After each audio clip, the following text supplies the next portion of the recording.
welcome back to Channel KRT, where we take a look at the best and worst of obscure media. I'm Kit Quinn, also known as a veteran of 2012 Tumblr. Right, what's all this then? This is Tyler Green in it. Come on, Tyler, do we really want to drive all our British viewers away? Actually, Britain has colonized half the world, so maybe they can take this one. Come on, Tyler, stop trying to drive our British listeners away. That's my job. I don't hate British people. Some of my best friends are British. An episode about British journalism. God help us all. I'm Randy. In their slogan that they absolutely have never followed whatsoever, keep calm and carry on. I trust this show's idea of journalism more than what we have now currently, quite frankly. There we go. Yeah. And this is Britain, where basically there's no free speech. So it's like... You know what country this is? This is America! You speak American, or you get out!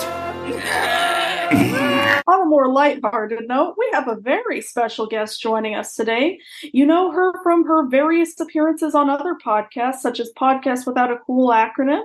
You know her as Carousel Unique on various platforms, and you know her for her amazing art. And I personally know her as an absolutely amazing friend who I can't believe next year it's going to be 10 years since we met. What? Good Lord! Holy shit! Listeners of all ages, Miranda! Woo! Actually, I take back the all ages thing. Don't watch if you're underage, please. Even though we're talking about a kid's show. We hate minors! We hate minors! Literally, we have a fucking thing in our descriptions in our YouTube channel telling you not to watch this if you're a kid. If you're a kid, get out of here now. What? Get out! I guess it's fair that we're talking about stuff for 80s kids, though. There we go. If you're 17 and a half, you can listen to this. Yeah. Nice. Plus, everybody in this show is now like 40 or 50, so... Yeah. Yeah, this show has an audience of people over 18 who love stuff made for kids. Yeah, I'm surprised that a lot of the cast of the show is in their mid-50s at this point, because they're playing high schoolers in like the late 80s, early 90s. Right? Yeah. Yeah, so we're talking about the British children's drama Press Gang, which is a very interesting show for a couple reasons. So Miranda, what is your relationship with this show? Oh, boy. Okay, so I discovered the show around 2017, 2018, back before it was available online in easily digestible manner, so I had to torrent. I had just come off of watching the final stages of Stephen Moffat's Doctor Who, to which I am a massive fan. And being a massive fan, I wanted to check out other things that Stephen Moffat had done. I had just come off of watching Coupling, which I was a pretty decent fan of. It wasn't as good to me as Doctor Who, but it was very fun, and I was glad I watched it. So I'm like, what else? You know what? Why don't I go to the origins of the first thing that Stephen Moffat has ever worked on, just so I can see how his work has developed while I wait for Series 11 to utterly disappoint me. I didn't think that at the time, but here we are. You know what? Woke. Don't skip 9. Also woke. Skip 13. I have never seen a single episode of Doctor Who in my life. If you were to show me a picture of anyone from Doctor Who, I would be like, who's that? And I felt that. I casually watched a handful of episodes in 2013, and even at the time, I really did not understand why so many people hated Moffat's writing. Like, it was pretty solid, honestly. I gave Moffat an unfair amount of shit during the 12th Doctor era, quite frankly, and I deeply regret that. I actually, stopped watching during the 12th Doctor era because, he's too mean-spirited. Never mind the fact that I missed the point of his entire arc, which is that he chose kindness. There is one Doctor Who character I recognize. Doctor Who's from My Little Pony, because I went through a brony phase. Yes. Not kidding. I was also one. I still am. Although we don't call ourselves that anymore, because most of the men left. So it's kind of just all people that either had their trans awakening or were already girls who watched G1 and grew up with the show. So, we don't really go by the brony moniker anymore unless you're a Nazi, and we kind of try to chase them out as much as we can. Based. Not to say all bronies are Nazis, that's just what I've noticed. I just think the horse designs are really fucking cute, and I love them, and they make me happy. Yeah, that's fair. That, and they remind me of the Powerpuff Girls for an extremely obvious reason. But yeah, like I said, I gave Moffat an unfair amount of shit back in the day. He is a fucking excellent writer, not just with, Doctor Who. Of course, my favorite era was definitely the 11th Doctor era. But Miranda, you obviously agree, but the writing on this show is so sharp and witty.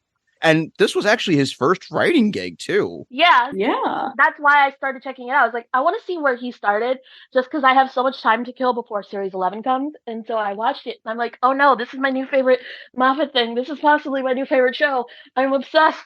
I can feel the autistic special interest forming around me as I speak, like a little turtle shell. It's like when you watch something and you can just hear that boom, boom, boom, boom, boom, boom, boom. Are you ready? Are you ready? And all the fucking spirits just drag you into a new hyperfixation. Hell yeah. And this was actually written when Stephen Moffat was 25. Wow, so he was younger than all of us writing this show. Yeah, way to give me a complex, dude, by just coming up with just this show. On your first try. How fucking dare you? Between that and how I found out that Paul Thomas Anderson was only 25 when he directed Boogie Nights and Spielberg was only 26 when he directed Jaws, I'm like, where the fuck is my life achievement like that? Real. He was only a few years older than the people he casted, so it was kind of like teens leading the teens almost. Oh, wow. And so you actually introduced me to this show, and basically I learned a bunch through mitosis, and I was thinking, I should definitely check it out when I get the chance, and I never did because I'm executive dysfunction as hands, but I'm so happy I finally checked it out for the podcast. Oh yeah, I should mention I am a full-on Pressy. I guess that's the name for fans of this show. Are we Pressies now? I've actually been binging this show from start to finish. Oh boy. When I stopped my binge, to record this episode, I stopped at this very episode Funny Enough. Yes. Also, we'll go into it in the episode, but I am drinking all of the Spinda juice. Oh, I am God, so glad. I love them so much. When an annoyance to lovers couple is written so well, I eat it up. The writing on this show is fucking excellent. Not just, for the topics and everything, but the banter between Spike and Linda, the leads of this show, is fucking immaculate. Absolutely. They are so quick. It reminds me of like old 40s screwball comedies. I'm sure I'm not the first person to say that when talking about Press Gang, but I used to love watching those as a kid, and it rings so true to me. I'm just like, this is so... And I know a lot of people don't like Moffat banter. Screw you, it's great. And this is great. It's the best. This is the best it's ever been. And I realize saying that might sound like an insult because he's written so much since then, but I just mean he started from such a high note. Anything from this was going to feel like a little bit of a downgrade, but his downgrades are still better than most people can do. So. Absolutely. And of course, we got to mention too the big names attached to this cast.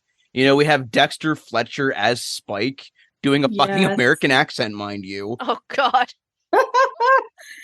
Yeah, let me tell you, watching this from the beginning, his accent has gotten a lot better, I will say that. I mean, it's pretty good, but at times you can kind of hear him pronounce a word, and it's like, yeah, that's a British guy. Like, it's very obvious in, like, the first few episodes where he's putting on, like, this sort of Brooklyn-y accent, but it doesn't really translate as well. It's kind of a lesser version of what Bob Hoskins was doing in Who Framed Roger Rabbit and the Super Mario Brothers movie. But overall, though, he still does a really good job, and Spike is just such a really great character. I love his character. Yes. And Julie Salwaha, she is fantastic here. Oh, she's amazing. She is fucking great. I think it's really great that both of the leads, I mean, everyone in the show, but especially the two leads, are so talented. And I think it's a testament to how good Dexter Fletcher is in the role that you're able to suspend your disbelief pretty quickly. Like, it's certainly there, but you can, like, you're so invested in the material happening on screen that you kind of start to forget that it sounds off. Yeah. And I think that's the best testament to his skill, that he was saddled with that accent for marketing reasons, basically. And he managed to make it believable enough that apparently at the time people didn't know that he was English. It's kind of funny that he went from this to directing Rocket Man eventually. I love that I get to say that.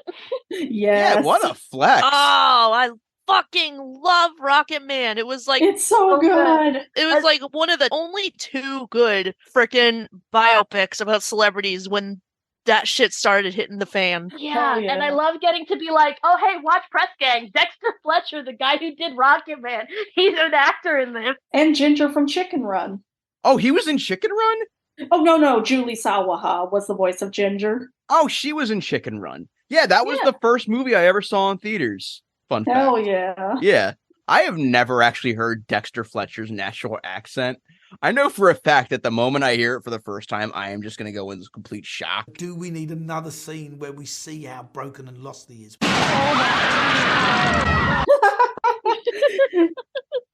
Yeah, that's apparently how it was back in the day. Apparently he did some appearance on a TV show, and they were like, people phoning in being like, stop doing that fake English accent to sound cooler, you're an American.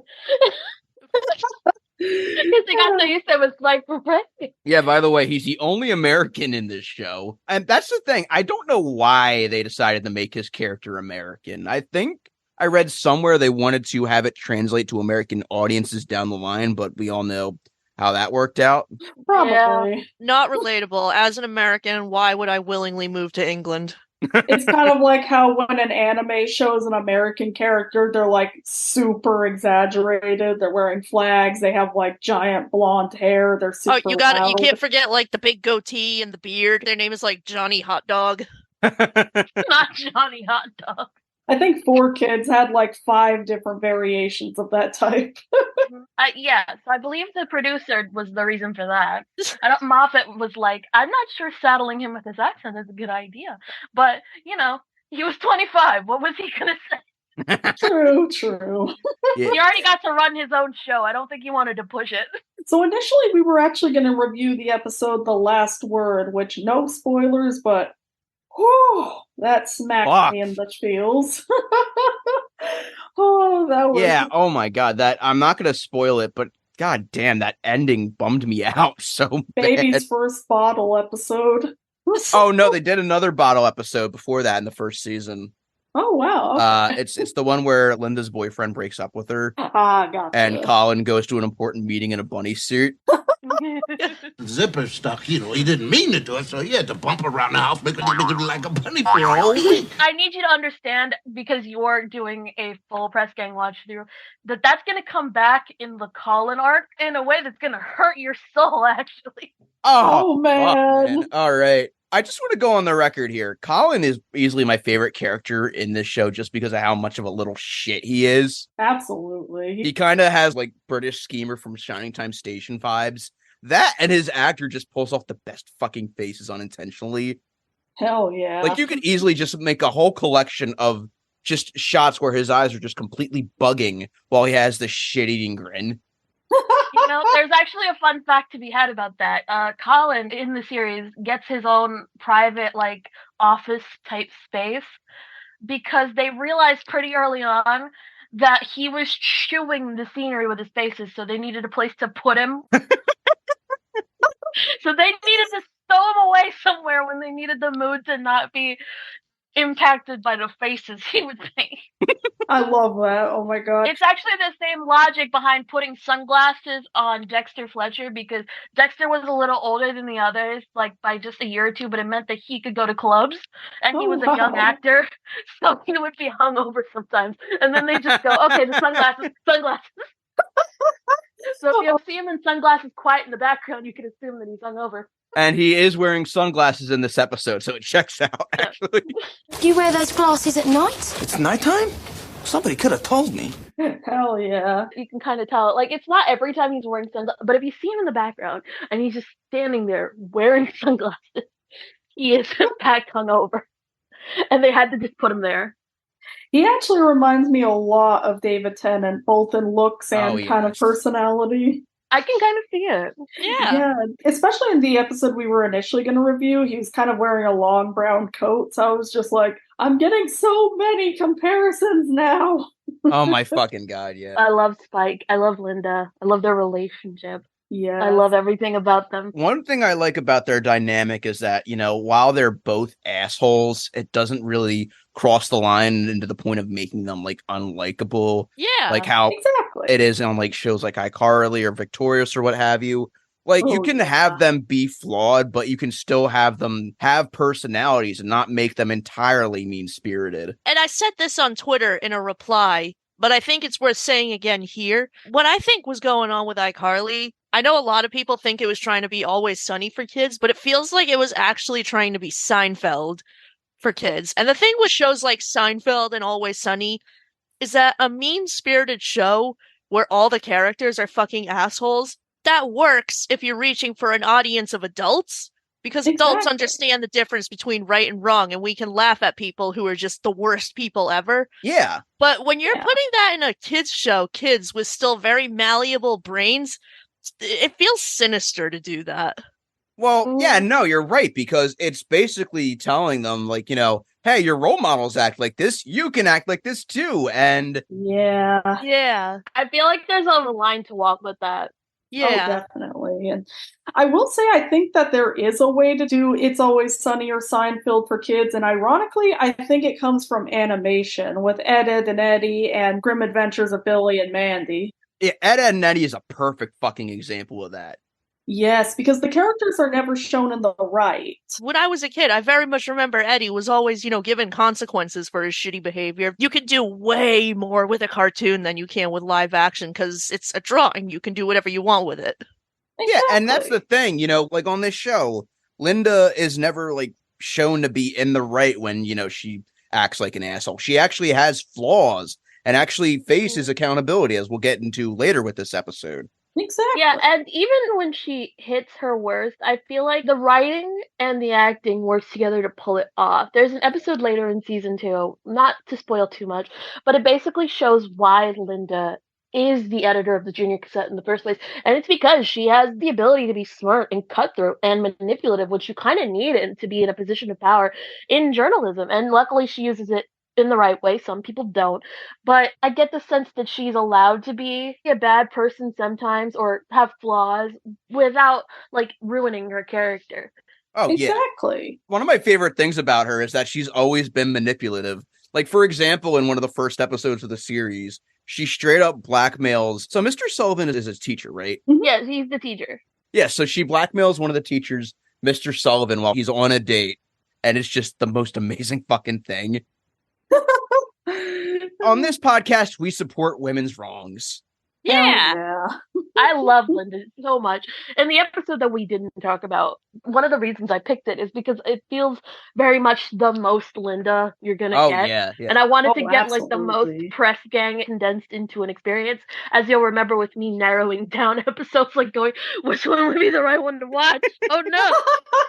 One thing I really did like about that episode is that Linda does not stand down to this guy at all, holding a fucking gun. She has like factual principles and tries to like reason with him too, and like actually, manipulates the situation so that he doesn't exactly get caught. I'm not going to spoil what happens, but it's just, God, Moffat is just an excellent fucking writer. Basically, she's what a journalist should be. Not exploitative, but willing to get to the source. Yeah, and I love her for that. Yeah. Also, she would defeat Goku. Change my mind. Yes. I agree with you. All right, so the episode we are going to be talking about is Breakfast at Czar'S, even though Czar'S doesn't come until the last couple of minutes of the episode, but shush. Listen, the first episode I looked at for this was some crazy guy with a gun. I hear the title Breakfast at Czar'S. I'm like, all right, are they getting fucking nuked by the Soviets like in all those other British movies? No, that's not till Series 5. It would be the second time we've reviewed a Red Scare episode. Welcome to the Channel KRT episode about Where the Wind Blows, finally. Oh, no, that movie destroyed me. Me too. Oh, boy. Raymond Briggs saw how many people were so sad by the end of The Snowman. He was like, "Oh, I'll show you sad." Oh God, wait till I show you all Threads. No, Lottie's told me about Threads. Oh no. Threads, what's the other one? What's the American one? The Day After? I'm gonna fucking text her after this. Hey babe, what's Threads? The funny thing about The Day After is that apparently that one was good enough to make Ronald fucking Reagan rethink his foreign policy. Wow. Can we show that to every president now?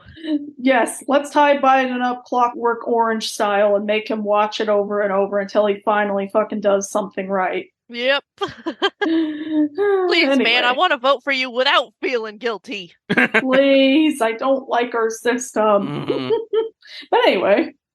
And now on to another country with questionable politics. So this episode has a beautiful, crazy cold open. Oh my god, yeah. I love that she just has a swear box. She has a swear box and she's just putting like a fuck ton of quarters into it. Yeah, and she's British, so she has to put a fucking quarter in there every time she says shit like, "Oh, bollocks." Oh, bloody hell. Let's be real, if this wasn't a kid show, she'd be dropping "Oi, cunt" every day. You just know she's called Spike a wanker more than once. Wanker, yeah. Her and her swear box. The real ship of the show. Huzzah. And also, I don't know why, but the setting of the newsroom just covered in all the party decorations was giving me big Back to the Future opening vibes. Oh my god, yes. Just showing perfectly how much stress they're under. You know, Doc, you left your equipment on all week. But I feel so bad for them. Yeah, it's like, how is it their fault they only recently found out the community center actually wasn't saved? Yeah. Well, we'll get into that. But yeah, I love the fact that each first episode of each respective series will start with a cold open, but every other thing will have just the intro of the show leading into the thing. But I love the little first episode cold opens. It always gets me so happy whenever I watch these. Just, yeah, cold open! It's kind of got this "we're back motherfuckers" vibe that I like to it. It really does. I think that's why it gets me so excited all the time. Absolutely, and it also shows a lot of development in the series ever since the first series. Like, this is going to be stepping up big time. Oh, yeah. Yeah. Also, the theme song for this show goes hard. Yes. God, it fucking does. It really does. The whole synthesized, just like pop music with the saxophone is just beautifully 80s.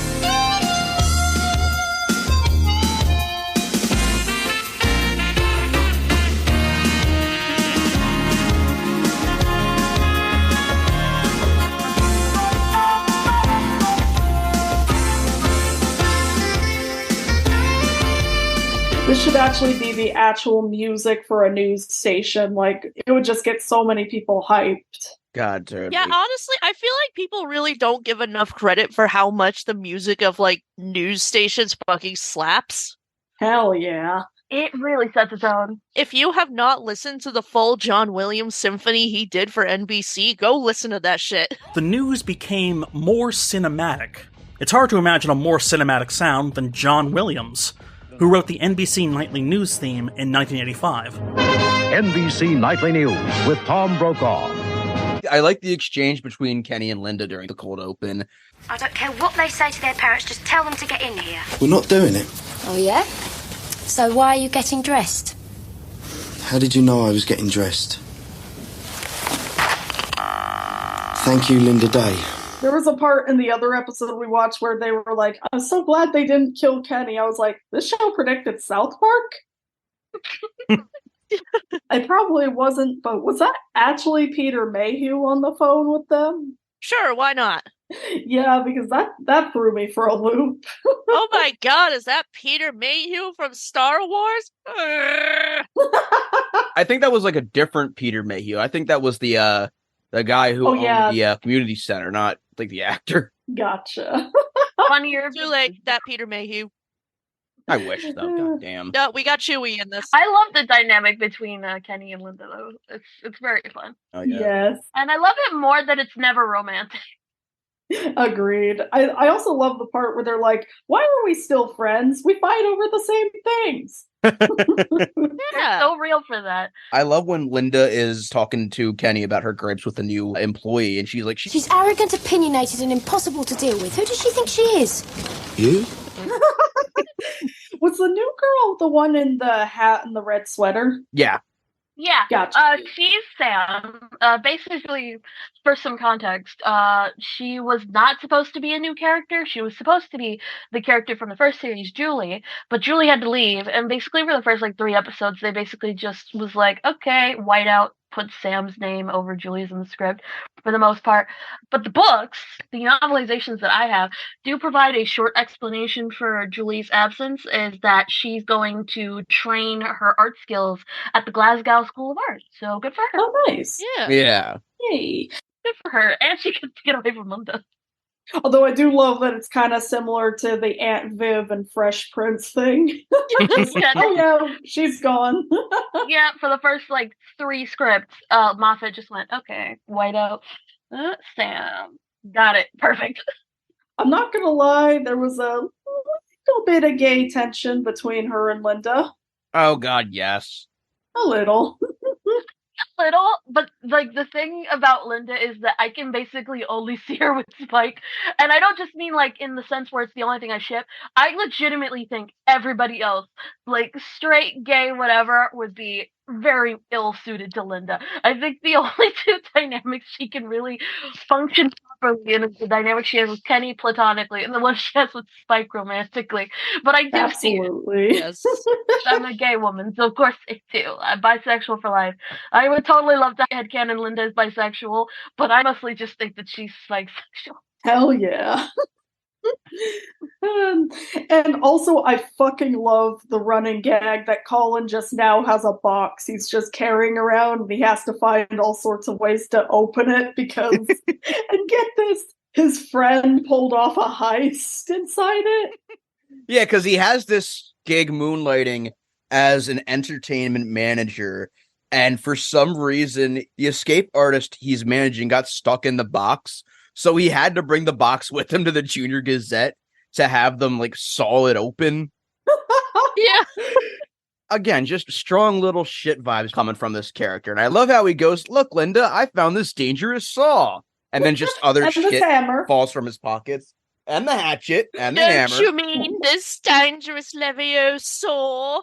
I don't know. She was giving me some Hermione vibes because she was kind of a huge bitch, but in a way that you kind of liked. Oh, yeah. Hell yeah. Also, remember that meme that was of shows where character A's plot is something involving romance and character B's plot is that one SpongeBob and Silent Hill image? That's definitely Colin versus Linda's plots. Yeah, you can tell, through various moments of the show, she wants this fucker dead. Oh, yeah. Which ended up being really funny in that first episode that we watched. Oh, yeah. Oh, yeah, going back to that episode real quick, I love that when the gunman comes in, it just cuts to Colin's room. He has a fucking panic room prepared that he just hides in. Yeah, for when they need him to stop chewing the scenery. There we go. But yeah, it's implied that he's doing some shady shit all the time, so he needs a back way out so that he doesn't get killed. Oh, God. By angry customers. Or by crazy clowns with guns. Yeah, that too. It worked out really well for him. Get what you fucking deserve! So Colin's dynamic with Linda is really fun, and when you eventually get to 2 part that I thought was too much for even us to watch for this, you'll see one of the things that I really like about Colin and Linda's relationship development as it was as co-workers and pretty much co-leaders of the Junior Gazette in their own way. In a different way than Kenny and Linda's as assistant editor. At one point, Linda's like, "You're my boss?" ? And he's like, "Yeah, you might be the editor, but I handle the money. Get real." I love that the one time he takes over for the Junior Gazette, everything just fucking goes to shit. Yes. He needs those grounding influences. Otherwise, he's gonna run rampant. You know, the one thing I want to point out about that is when we get the shot of the first issue under his management, and it's sex scandal at high school, fish involved. There were some good headlines in there. As much as I'm normally not a big fan of these will they, won't they plot lines where they introduce a girlfriend that's clearly there just to make the other person jealous, I do think it fits very well here for Spike to be not having the best chemistry with the other girl, because it shows how much Linda would actually be able to, in terms of Twitter, fix him. And it's funny because they're really a fix each other couple. I think that's why it's pulled off. Oh, absolutely. Because they bring to each other things that I don't think that they have in each other. Like, he really gets a sense of duty and loyalty and taking things more seriously. And he gives her a lot of humanity and sort of softening that shell that she has around herself. To a certain extent, because Linda's always going to be Linda, and she's not ashamed of it, and the narrative doesn't shame her for it. But she still gets development, and a lot of it comes from her relationship with Spike. Hell yeah! Also, the girl he had looked awfully similar to Topanga from Boy Meets World, and it was a little distracting. Topanga, the girl who became so memorably hot they named a canyon after her. Don't read too much into that. Yeah, now that you mentioned it. I love that Linda is just so instantly standoffish to her without having a reason to, other than just pure jealousy. Yes. And I love that Spike is just calling her out on it and being like, you can admit it. And it's like, no, I don't want you going out with her. This has come after a season of them developing, and it was such a great thing to watch the first time that I started watching series 2, the first time that I really watched these episodes, just experiencing for the first time these two really going from the point where they were in the finale to this. Oh yeah, the romance is really ramped up from the first to the second season. Spike was always interested in her, and to an extent she has always been interested in him, but you can really tell that they focused more on getting them to be a good team, and now we're getting all the proper will they won't they. Damn straight. I also love that this episode and The Last Word have very similar energies. They're both about the press gang locking themselves in a room and basically having to deal with a stressful situation. It's one is a hostage situation, the other might as well be a hostage situation. She really is just holding them hostage. It's these poor kids are going to need so much therapy when they leave high school. I love the episodes where they're still in school, because I think it's so funny that Linda is always like this. She doesn't ramp up series 3 onward in the sense where, she's normal and then she goes insane and unhinged. She's always insane and unhinged. She's literally only held back by the fact that this is a school, a school-run newspaper. But series 3 onward, where they're running the paper commercially, we really get the sense that, basically most of her leash has been taken off. And she just gets to threaten to sack the entire news team and burn their families if they don't listen to her. I love her for that. Absolutely. And it's funny enough, it's that the newsroom here reminds me so much of the newsroom I worked in from 2017 to 2018. It had very similar energies. That whole, oh no, we got a fact wrong. We got to stay up until midnight to fix it. We got to get all the scoop. I don't know where they filmed it, but it looks like an actual classroom. It does. Yeah, probably. There's no shortage of abandoned schools everywhere. When you think about it, Home Alone, all that movie, all those rooms were shot in an abandoned school. They built absolutely. a whole entire house in a school gymnasium.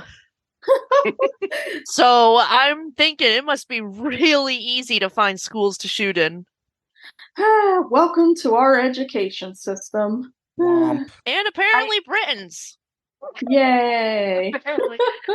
One thing I really love about the newsroom is that it feels so much like a character in its own right. to me. It Anyway, really maybe it's does. just yeah, and I think it's because it's shot in a real place. It's not a set. None of the sets are sets, especially in the earlier seasons. Like back in the day, you really could do like a press gang tour. That was a real restaurant, Czar'S at the end. Oh, Like yeah. a real thing. Like the houses, like Linda's house, which we don't see in this episode, but A very, very, very fine house, by the way. Hell yeah. yes, it's pretty much portrayed to be a similar distance from her house to the Junior Gazette built offices that it is in real life, or that it was at the time, because it's been like 30 years. But the point that I was trying to make is that the newsroom feels very much like a character, especially in episodes where they spend most of their time in the newsroom. And I really love that. I really love how alive it feels. Yes. And I also love that it has all sorts of little decorations to reflect everybody's space in the newsroom. Also, I love the gag where Linda's opening the drawers and it says, "Go away, Linda." Go away, Linda. Go away. Go away, Tate. Everyone's so annoyed by her, and I kind of love it.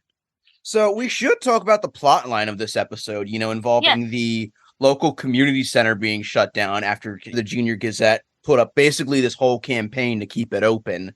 And now the owner of the community center is threatening to write an expose on her. It's like, it's their version of the burn book. God, yes. And for some reason, the one thing that confused me was that everybody working at the Junior Gazette seemed to be like really hyped about being overworked at like 4 a.m. doing this. Yeah. Because they're literally pulling an all-nighter doing this. And the parents are protesting it as well. Well, they addressed that in the episode in a very clever way. Because at first, everyone's annoyed to the point where Kenny's showing pictures of her with toothpick. He's promising nights off. But then when Linda actually locks them in the room, she manipulates them so expertly. And one of the moments that really shows why she's editor of the Junior Gazette, where she locks them in and gives them this rousing speech about how we're not going to let the adults treat us like children and tuck us in and give us our nappies and like make us go to sleep. We're going to work on this edition until it's finished. No one's getting in or out. Aren't they teenagers? They are. Yeah. What are their parents so worried about that? Oh no, my child is experiencing extracurricular activity past their bedtime. This is most unacceptable. Most unacceptable. The fuck? Most unorthodox. Unorthodox. It's probably because they all snuck out of the house, to be fair. I mean, it makes sense for Spike because he's kind of a latchkey kid, but Spike doesn't seem to have that problem. But most of the people that like have bedtimes and parents that care are in fact the ones that are like being like that. And like Colin doesn't seem to have that problem either. So it's mostly like the overprotective parents, which makes sense when you consider that the Junior Gazette, as designed in the beginning, was made up of half school delinquents and half overachievers. So I get the sense that most of the parents who are complaining are the overachievers parents. But the funniest part about that was that Kenny is like on the side as she's giving this fucking manipulative speech going, "Oh man, turkey's cheering Christmas."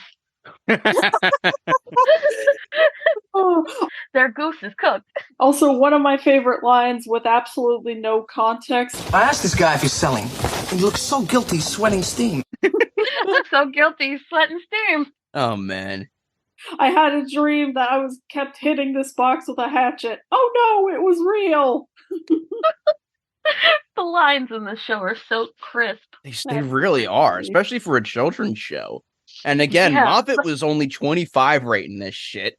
Hell yeah. The fact that he just went from being a teacher to immediately writing for television, man just got the sauce.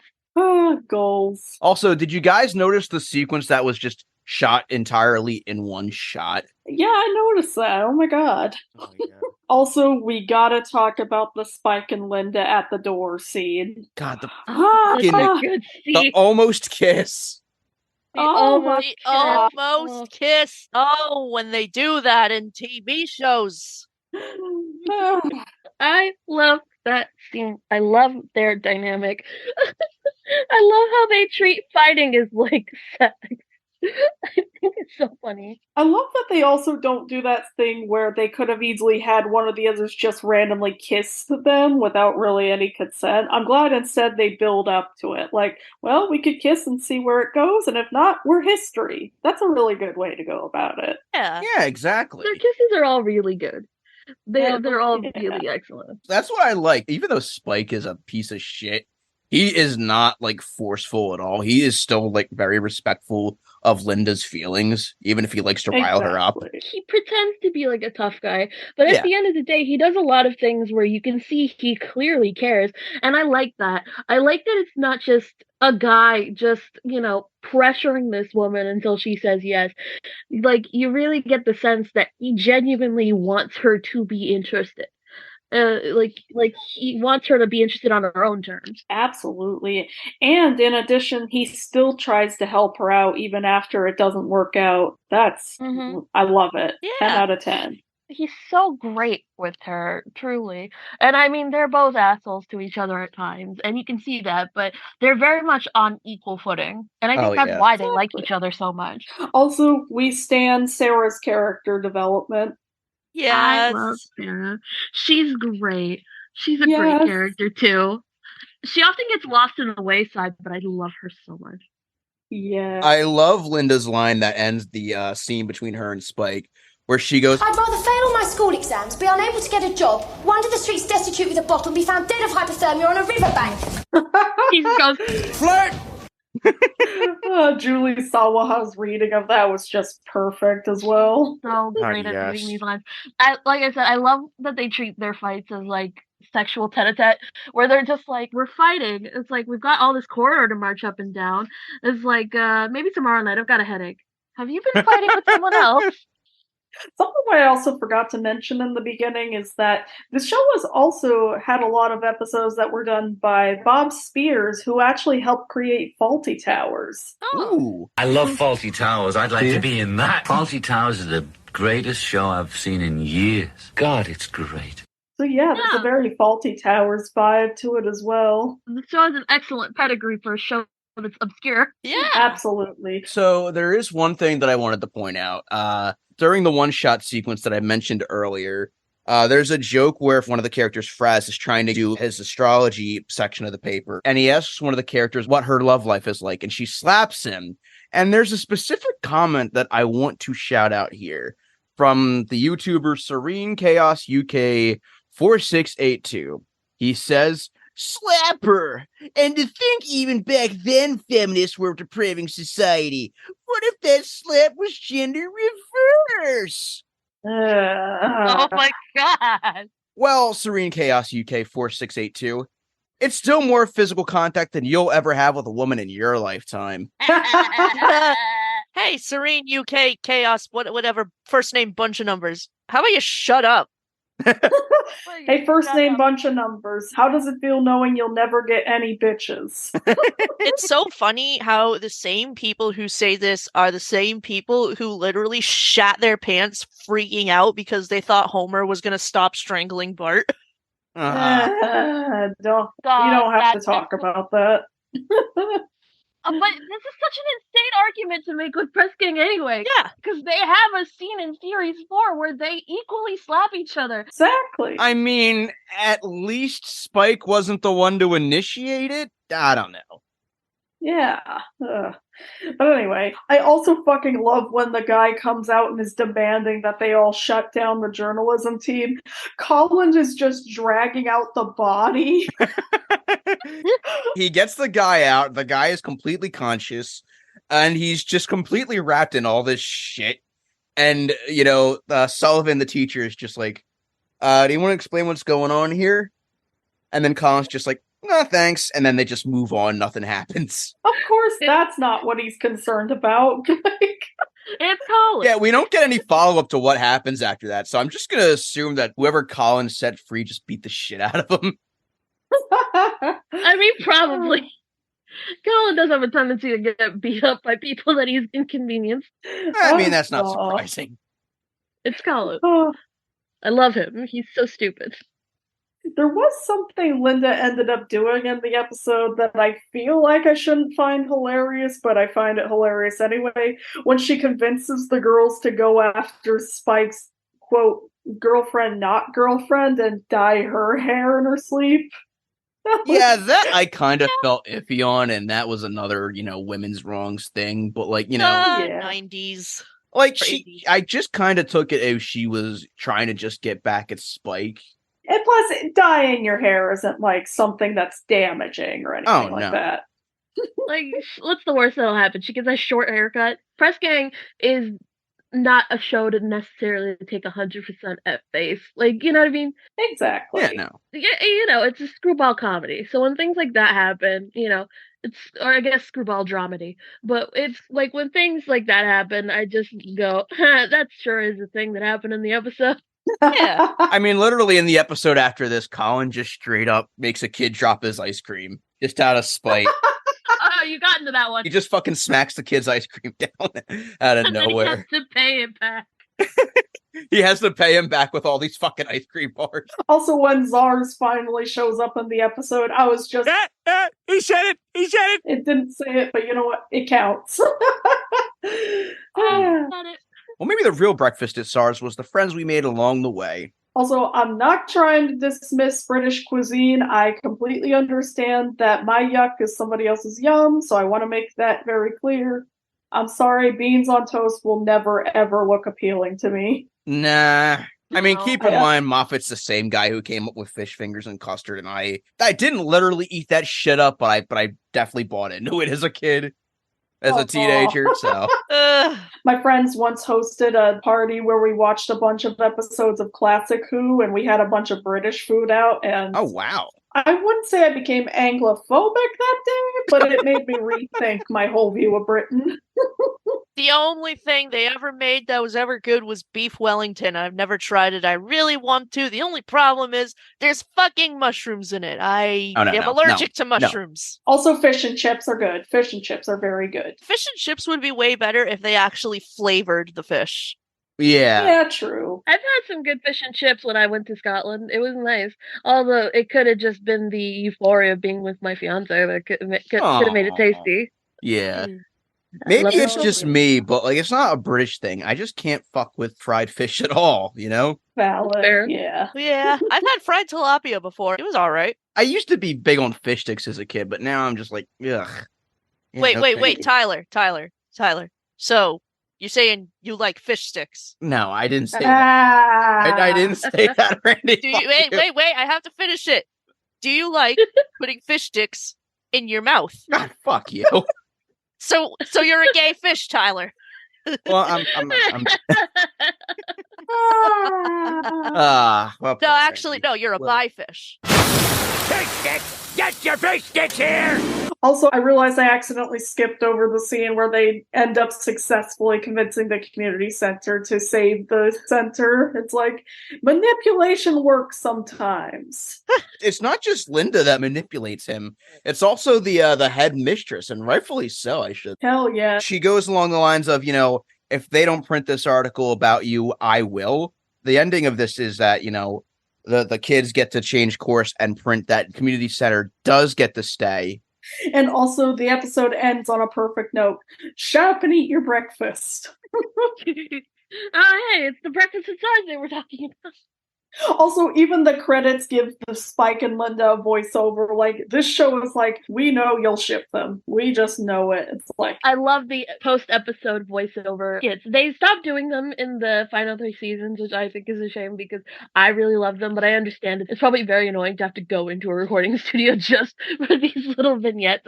But I think that they add a little bit of something special. So I do miss them going forward, but I still got a lot out of the ones that we do get. So I love those. Hell yeah.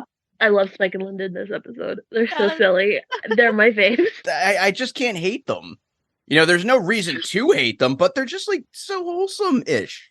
Ish, Yeah, ish. Again, that just comes down to Moffat like actually knowing his target audience and not like talking down to them. Yeah, this show does not talk down to its kid audience. Not at all. Not at all. If anything, Moffat was right for the job for Doctor Who, Because this show goes through some traumatizing shit at times. I will say, while I'm not a Moffat hater by any means, the show was an infinitely better experience at watching reporters than Sherlock. Yeah, I I'm couldn't. sorry, Yeah. No, that's fine. For me, I think Moffat's like lower tier work for me personally is when he works with Mark Gatiss, and I won't begrudge them their partnership. They're best friends; they have been for years, and I understand that they have a lot of fun writing together. And obviously, it works because Sherlock was such a big hit. But personally, for me, I like to see Moffat write things for a younger audience, and I like to see him write things largely by himself because I think his strongest work is when he has his own authorial voice. Yeah. When they play off each other, they're such good friends that I think it actually has the effect of they bring out the worst in each other because they're afraid to say no to each other because like they're vibing, they're jamming, which I'm sure is a really fun experience in the writers' room. But sometimes it leads to decisions that I wouldn't necessarily want to watch. Yeah, no, I understand that. But I think Moffat is so talented at this, and I don't know how you're watching Press Gang episodes per binge, but you should get to this soon. One of my favorite episodes is the Something Terrible two-parter, which deals with very serious subject matter, and you can really tell that he has a really good hand at character writing. That it makes Colin so deeply empathetic in a situation that isn't even about him. Ooh, yes. And it also shows a lot of Moffat's background as a teacher, particularly dealing with kids in abusive situations. So that should be very interesting for you to watch, and I hope you tell me all about it. Oh, God. Hell yeah. Oh, man, it's season 2. Wow. Yeah. Okay, so yeah, I'm going to get to that one pretty soon, actually. Oh, wow. Yeah, I gotta check it out as well. Yeah. You gotta watch these. I'm telling you. Like I said, if you definitely found the time to binge it, do it. Hell yeah. Just from the beginning, just so you can see the evolution of Spinda. So I think it's obvious, but keep the tapes for sure. This is a tie between this and Tintin for my favorite thing that Moffat's written. There's just such great writing, great wit to the series. I really love how it handles certain topics. I love the character development and how the characters in it get to be kind of little shits without being unlikable. It's just a really wonderful little... Yeah, they face accountability for it, because like I mentioned earlier, there's a scene where the headmistress is considering, kicking Linda off of the Junior Gazette. Exactly. Like, that's the big difference. You need to show these characters having consequences for their actions. Huzzah! They deal with a lot. They're really good at like showing the balance between their characters. Nobody's ever too unlikable, but they're also not afraid to be unlikable. I feel like a tendency with a lot of female characters is to make them role models to the point where it's a little condescending. Yeah. I should say. Exactly. To the point where they kind of turn into Mary Sue's. Oh, yeah. Or you get that thing where they can only have digestible flaws. Like, where I've seen that video essay recently about Disney heroines being boiled down to the quirky trope.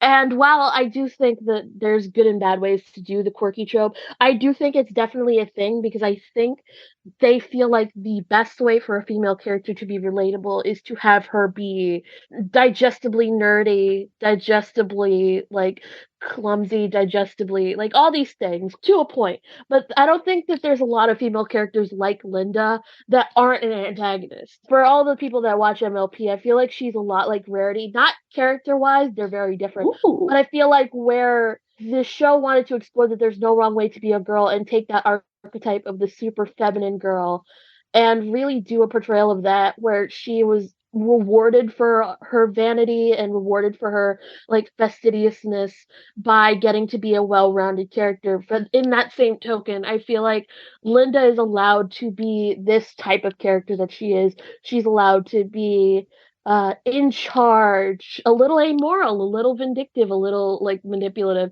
and still get the justice to be a well-rounded person with a lot of pathos to her character. And I think that that's really admirable, and I think it combats a lot of the stereotypes, not just with women of that type, but also of Moffat's writing. Oh, Damn absolutely. straight. And the funny thing, too, is we forgot to mention that Moffat actually based her off of a real person, too. Oh, nice. wow. Yeah, he based her off of, I believe, one of the executive producers of the show. Is that right, Miranda? I forget who it was. Sandra Hesty, yeah. Oh, yeah. Because she kind of has the Yes. same, like, cutthroat attitude as her. Yeah, fun fact, originally the show was not supposed to be about Linda. I mean, she was certainly in it, and she was certainly in a number of episodes, but the show was originally more about rival school gangs and sort of a lot of what the first episode was going for, but, expanding on that, and the main characters were actually Spike and Matt Kerr, sort of having that sort of quasi father figure, son figure kind of dynamic building over the season. But, Julia's such a great actress, and she was so compelling to write for that very quickly Moffat realized who the actual protagonist of the show was and retooled it, and doubly so to include the Spike Linda romance, which makes sense because they're hot, they're awesome, they play off each other so well, and they actually ended up falling in love for the duration of the series. Yes. Like, how could you not make this show about her? To be fair, it's not like he knew he was going to strike gold with the casting until after he had already started, concepting the show, and then he very quickly was like, okay, this is about her. She's the star. She's the one that I need to be writing the show about. And it worked out so brilliantly. I can't imagine a press gang that was not centered around Linda's character. And it's always my go-to for when people say that Moffat is sexist and that he basically only views women as a sexual fetish, or he doesn't actually see them as real people, or all the other frankly bullshit that he gets thrown. Not that I'm saying that he's the most maligned writer in history, he's still a white man, but you know what I mean? Well, He yeah, has this really weirdly mean-spirited reputation online where everyone takes everything at face value that's either come from a video essay that didn't care about doing the research, off context snippets from 10 to 12 years ago, ad libs from the actors, or just bits that were supposed to be Scottish humor that people immediately took at face value. And I'm just like, if you're actually sitting down and watching these shows, you'll see that there's a lot of depth of character to these women, and it actually gets me a little pissed off when, not even necessarily because of him, although he's a real person that got a lot of harassment online over the years, and I feel bad about that, but also just for the types of women he's writing.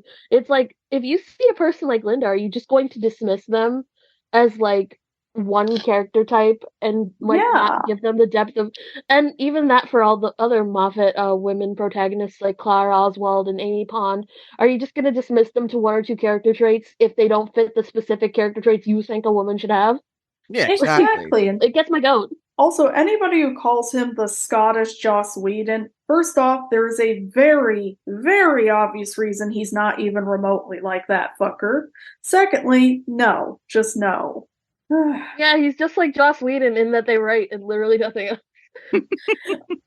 He's just like Joss Whedon, except he has a great relationship with his wife, and his actresses actually like him.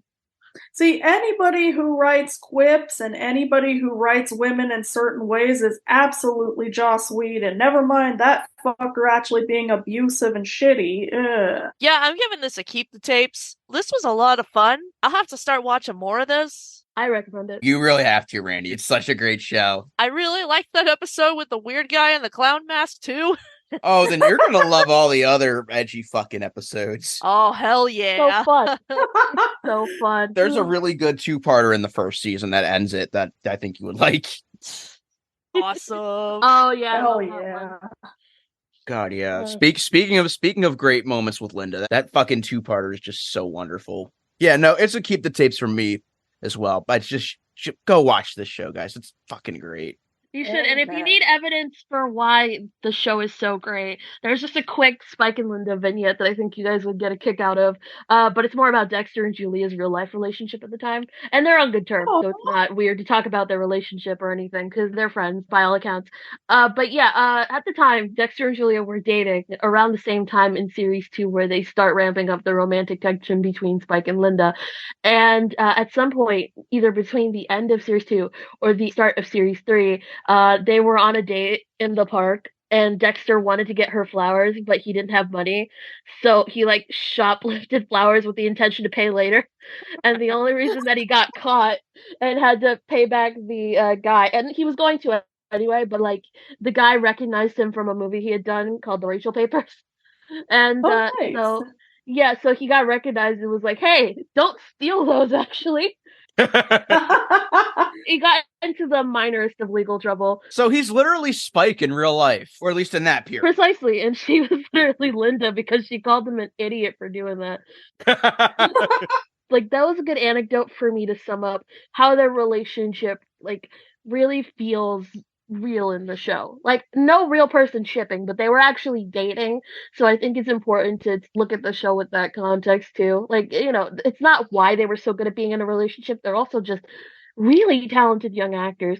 But I think it's a really good annoyance to lovers with really good chemistry. Yeah. A little bit because, like, you can really feel that these two people really cared about each other at the time, and it shines through. Absolutely. Amen. Yeah, even if you're not necessarily a fan of Annoyance to Lovers, I'd still check it out because they have a real palpable dynamic with each other. And that's all the characters. They apparently, like, everyone was really close when they filmed this, so it really makes sense that they all feel so real. It warms my heart. It just seems like it was such a fun set to be on. Everybody seems so nice. I'm pretty sure they were filming where they were filming Batman at the time. Like, I hear that was an anecdote that they told at some point. Like, the 90s one. Like, the early 90s one. Oh, Batman Returns? Yeah, that one. They were filming series 2 right when they were doing that. So apparently there was a lot of set crossover. There apparently was a blast to, like, do that and go, like, hang out on that set at the same time. Nice. That is amazing. Holy shit. It was apparently a really fun show to do. Everyone's so keen on coming back. But, you know, it's been so many years, and, like, I'm not sure if they would ever, like, do a Press Gang, like, revival or reboot or something. But it's something that, at the very least, Julia and Stephen Moffat, who apparently remain pretty close friends to this day, both discussed doing again. So if that ever happens, I will be first in line. You know, they should at least give Linda, like, sort of a spin-off, I think. You know, like, don't necessarily attach it to the Press Gang name, but, you know, make it sort of like a spiritual kind of sequel. There we go. I would love to see Moffat, Julia, Dexter, and all the other actors do something together again. I was always convinced if Moffat had stayed on for another season and Capaldi left and he was going to do a woman to transition into the first female Doctor, he would have picked Julia. God, I wish. Yeah. Like, you could swear up and down that he wasn't, but I swear to everything, if he had lasted one more season and had to do 13, he would have picked Julia. Yes. No disrespect to Jodie Whittaker. She did the best with what she did from what I've heard, but, like, you know, why did it happen? Jodie had a great time, and I'm happy for her. Yeah. But I would love to go to the alternate universe where Moffat stayed on for another 1 or 2 years just to transition the show to RTD2, because I feel like it would have been a lot smoother if he had done 1 or 2 more series with Julia as the 13th Doctor and then handed it back over to Russell T Davies. If they really could not find anybody else to take the show other than Chibnall, I would love to live in the world where Moffat just was like, fuck it, I'm staying until the pandemic. They took a long break and they came back with 14. Like, seamless. Don't miss a beat. You know, like, my problem with Chibnall, you know, going back from memory and just, like, where I'm at in my Doctor Who rewatch, is that he's better as, you know, a writer of individual stories rather than a full-on showrunner. Yeah, like maybe special. He's better when people are telling him, you know, to just sit down and, you know, not do this, you know, don't fucking make the 13th Doctor racist. Yeah. Don't do that. But yeah, that's so funny because that's literally the complaint everybody has about Moffat. He's better at individual episodes than he is about running a show. And I'm just sitting here like, Press Gang was entirely his and it came out amazing. Yeah. He's fine. Hell, the 11th Doctor era is so fucking great because it has that, you know, we're going on an adventure vibe, you know, just this trio of people and, you know, later him and Clara. Hell yeah. And that's not his fault. Like, the fact that people don't like the transitional, like, Series 7, that's not his fault. The Ponds wanted to leave. He had to run the 50th and Sherlock and, the like, everything. Like, relax. It's not even a bad season either. It has, like, a lot of great moments. It does, but you know people. Yeah, exactly. Just what the fuck? Also off topic, but to promote this episode, I'm gonna make the Supernatural cast Destiel meme. The I love Channel KRT reviewed Press Gang. Super Who-Lock theme. Oh my god, yes. Very fun. 2012 again. Fight me. I remember those days on Tumblr when I was literally getting called internalized misogynist and internalized homophobic for liking Moffat's run of Doctor Who. Yeah. God. What the Oh fuck? man, you're internalized racist because you're black and you're a woman and you like Stephen Moffat's Doctor Who. Don't you know he's racist? Meanwhile, like the next series after that, he puts a black lesbian in the show. Exactly. I'm a black bisexual, but close a fucking enough. Exactly. And anyway, thank you so much for joining us on this podcast. It's been so much fun. Yeah, this was. Oh, I loved it. I'm so glad. I love doing these. Sorry again, I'm not like super talkative. Again, I am balls deep in seasonal depression right now. Oh, no, you're fair. But yeah, is there anything you want to plug? I'm an artist. I have commissions open. My sheet can be found pinned to my Tumblr, and I will repin it once I draw the raffle for my Twitter contest. Please do. Her art is fucking excellent. I do a lot of cartoon fandoms. I can also do real life fandoms, although looking like them may vary, but I certainly will do my best. Your Bluey art has been absolutely spot on, I will say that. Yes. Thank you. Yes. Yeah, so I like money. I would like to have some. So if you want some art to gift to your friends and family, contact Carousel Unique on Twitter, Tumblr, Blue Sky, TikTok, anything else. I'll make accounts on there. Just please. Please, it's so expensive to be a human being. We live in a capitalist hellscape.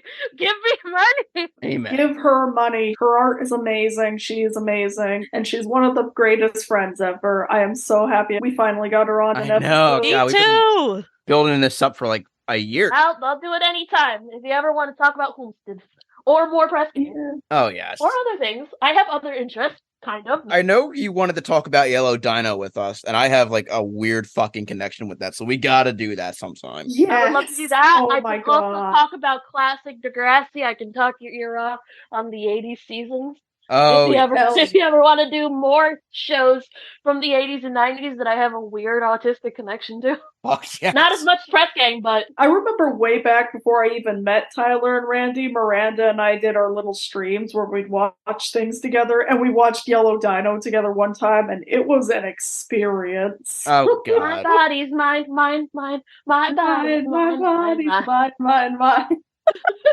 Good fucking lord. We need to just dissect that whole fucking video because it is an experience. Oh, I'm not God. saying that in a good way or a bad way. It's just, it exists. It sure does. I mean, if you want to make it a whole theme night, we can literally pair it with something terrible and come out with a. So how are two different approaches to this very subject? Oh, God. Yeah. So I'm Mission Breakout on Twitter and Discord, and Mission Breakout on Blue Sky. I forgot my username. I need to check. But please do report me on Twitter because I'm trying to leave that damn site already. I don't want to plug anything. I hate the internet. Valid. Fair. Yeah, that's fine. Well, unfortunately, I have no choice but to plug where we are. So anyway, you can find me on the usual spots. Tyler FG on Twitter. Tyler FG96 on Instagram. You can also find the show on Twitter at channel_KRT. Channel KRT podcast, all one word, on Instagram. We also have our Discord server and our Facebook group, which you can find in the link tree in our Twitter bio. And if you want to help support us, we have two options. First off, we have Patreon, where we have exclusive minisodes, outtakes, and episodes of this very podcast at its earliest convenience. And we also have Ko-Fi, where we have said exclusive minisodes at $5 a pop. And if you just want to donate money to us, you can just do that if you want to. And of course, thank you so much to our pals Bennett Ballard, Chris Reyna, and Tony Goldmark for pledging to us the $10 level. And of course, thank you to our executive producers, Gomer and Mike. Huzzah. Hell yeah. Channel KLT, cut to wanker. I don't know.